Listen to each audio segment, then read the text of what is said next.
Safe House. I'm Kevin McDonald and you're watching Facets Television, and with me today is Ralph. And the only reason you're getting his first name and not his last name is we're actually here in the deserts of Arizona in a clandestine base where they used to train the CIA, but today we're here with SAFEHOUSE. SAFEHOUSE is an anti-terrorism and force protection training organization, and Ralph is actually one of the students. Ralph, thank you for taking the time to meet with us today. Thanks, I appreciate being here. So tell me a little bit about the training that you're receiving here. Well, we've been learning how to do tactical driving. It's been real fun, learning how to maneuver the car in ways that I didn't think I was going to be able to do, doing J-turns and bootlegs like you see in the movies. So you're in a branch of the military. We won't be specific about which one, but do you think that this the training is going to be applicable for your future? Yes, it will. You know, just having a whole different training of thought and keeping aware of all your different surroundings, and you know, when you're driving someone, you have their lives in your hands, so you got to be on point with everything that you're doing.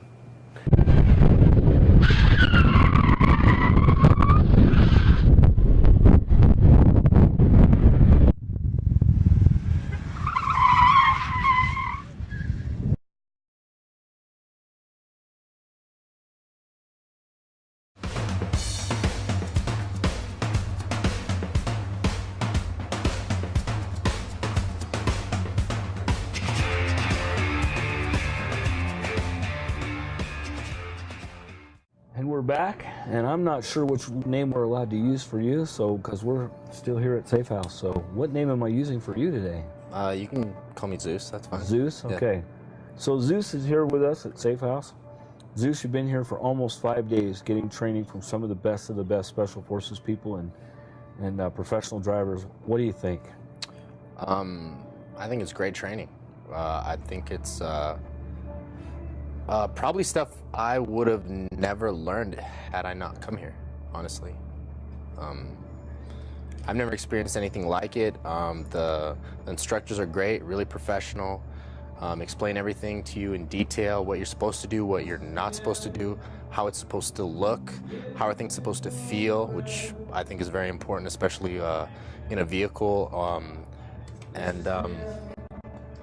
Yeah, it's a great time. Great training. So where do you see most practical application for you? For me, right now, currently, I'm in maritime. Okay. So I do a lot of maritime security, Gulf of Aden, Red Sea, Indian Ocean, Arabian Sea, down by Sri Lanka, Gali. I'm trying to transition into basically PSD work. And that's why I took this course, and I think it's a great first step. Yeah. So you think that, or actually you believe now that I think it'll help you do that crossover. Totally, Fantastic. Totally and completely. Yeah. Fantastic.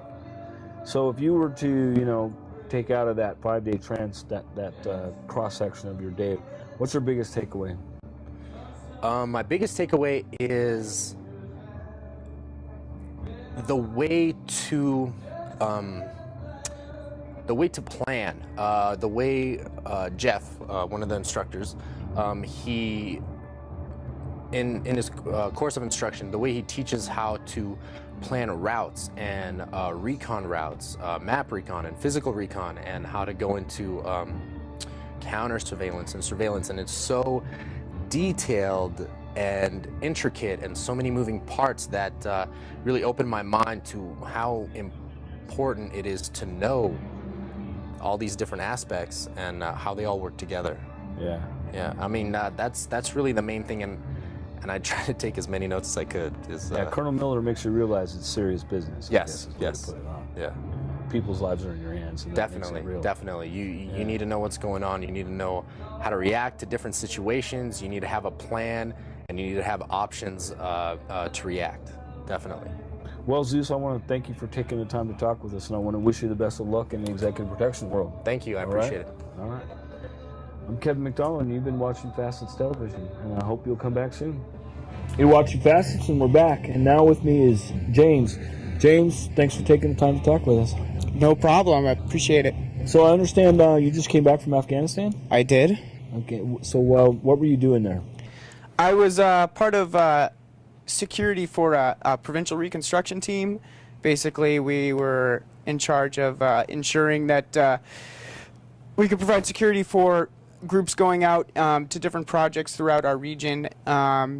Basically checking on schools, roads, and district centers, things like that, to help the people of Afghanistan just be able to sustain themselves after we left, so that they would be able to have education for the kids growing up, have some sort of government at the district level, mm-hmm.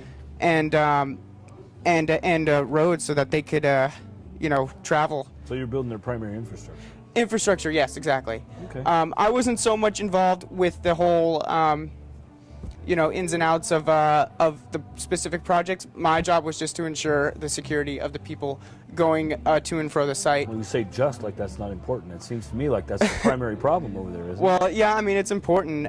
Security is definitely an issue. I think it's probably the primary concern of most of the people over there. Yeah. It's just their families and being safe. So sure. Great people, and the training is great too, but I think the people is my biggest takeaway. That's fantastic. So you've been here for a few days, and I've been here watching. I've seen quite the improvement in you over the last few days. From the driving perspective, and what did you get out of it the most? Well, I don't even know where to begin. I mean, the evasive driving was just spectacular. I can see that application, being used overseas. I think that's fantastic. You see a threat. I don't want to do that. You back up. You drive as fast as you can. You spin around. You do it right. I mean, it's smooth, it's awesome, and it's safe. So I can see we're getting the hell out of there. It would make sense to you absolutely. As a soldier, huh? So do you see executive protection as SAFEHOUSE help you lean either way, or? SAFEHOUSE is definitely leaning me towards the executive protection field. I think that's a fun and exciting sort of venture, and if I could get involved with that, I think I would choose that. Fantastic. So your shooting was pretty stellar. Is this something that you do a lot while you're? Or how did you rate in your military in your shooting? Well, in the military, we do something called qual. We qual at the range with our rifles, and I usually scored expert, and I just attribute that to my excellent training. Well, I have to tell you, it was pretty awesome to see you shoot. It was both entertaining and satisfying to know as a taxpayer that you're out there defending us, and we appreciate it. Well, thank you.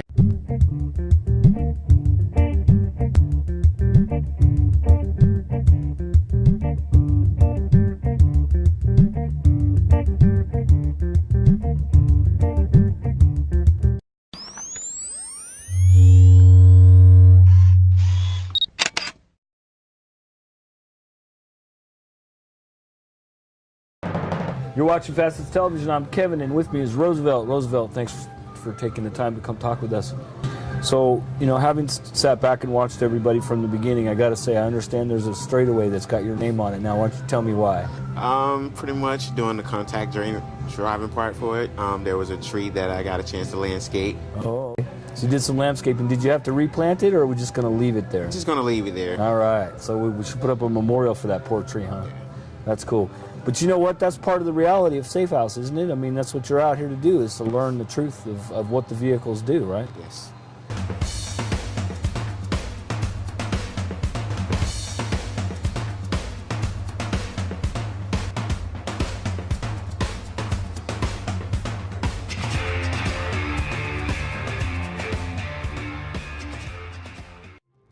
And we're back, and with me is Colonel Jeff Miller. Colonel Miller is retired U.S. Army, and he is also the lead trainer for Safe House.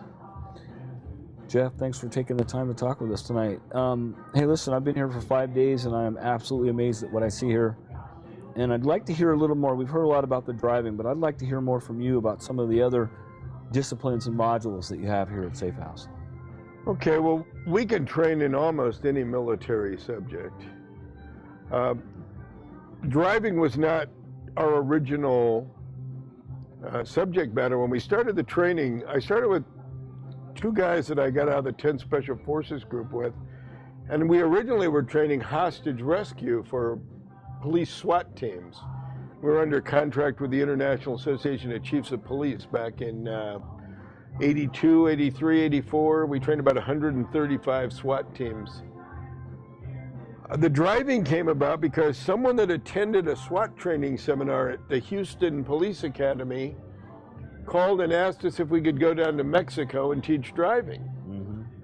Well, I'd been trained by Tony Scotti, and of course I said yes. So we started getting ready for it, and we realized we really needed somebody that knew the driving better than we did, and that's when we found Gordy. That was in 1989.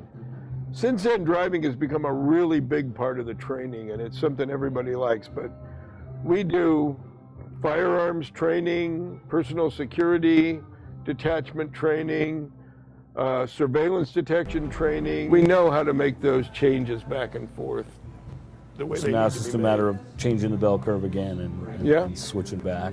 Right, It's mostly a switch in marketing focus more than anything else. right. The switch in the way the curriculum is presented is very minor. So let's go back in history just a little bit, if you don't mind. You know, there's not a lot of people who would put their life on the line to do the kidnap recovery stuff, and I know that you, as I understand it, you're still on the website of another country, and I'd like you to tell me a little bit about that. Well, I made a horrible mistake in 1991, and it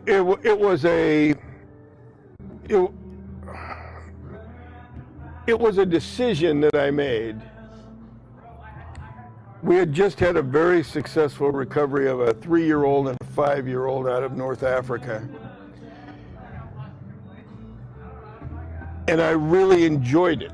I mean, I enjoyed the feeling of getting the kids back to their mother, and I thought, this is something really good to do.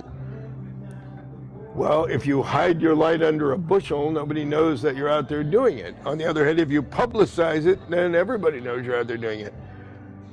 So I decided to go with the publicize it route, and we got articles in papers. I was on the Maury Povich show. We had a full front page spread on the Orange County Register, which was picked up by every other Knight Ridder newspaper in the country. We were in papers like the New Orleans Picayune and whatever. Now, I didn't mention the names of anybody else in the team, but my name was in the articles as my name. As a result, the country in question picked it up and put out a warrant for my arrest and forwarded it to Interpol. And then the State Department called me and told me I was Being bad. well, it all died down after about 2 years. But the city in North Africa where the children were being held has their own website.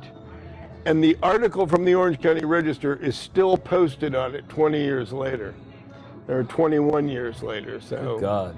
you know, it's a two-edged sword. Publicity is a two-edged sword. It always is. It always is. But I guess there's a good reason. Those children were returned to their parents. Oh, or to the their children mother. were returned, and and because of that article, several others after that. Well, So, there you go. because people did find us because of that article, so it had its benefits and its negative side too. So now I understand you've had some recent brushes with health issues in your travels as well. Oh yeah, well, I volunteered to go to Burma and work as an advisor for the Karen National Liberation Army in 2010 at the spry young age of 64. And after about 3 weeks in country, I came down with a really serious case of dengue fever. We were in a little jungle camp, sleeping in bamboo huts, very mountainous terrain, and in my delirium of my 103-degree fever, I got up in the middle of the night in the dark to go pee and got disoriented and stepped off a 100-foot cliff and fell about 40 feet until I got so tangled up in the jungle vines that I was hanging upside down on the side of the cliff. And the Karen came, I was really coming. I had big cuts along the side of my leg, up under this arm. I was a mess. And of course still had the high fever. So the Karen came down and it took 4 of them to drag me back up the cliff and lay me out, and they got medics, and I spent some time in Chiang Mai, Thailand in a hospital. And here I am, you know. Well, there you go. So while most 60-plus-year-olds are hanging out in Palm Springs, you're hanging around in huts with dengue fever. So. And hopefully there's one more in me. I would agree. Well, thank you. I know you've got to cut it short tonight because it's been a long day, and I appreciate it. We'll have time to talk again in the future. Yeah. Okay. Thanks, Colonel. Kevin. I appreciate it. Appreciate it. All right. Have a good night.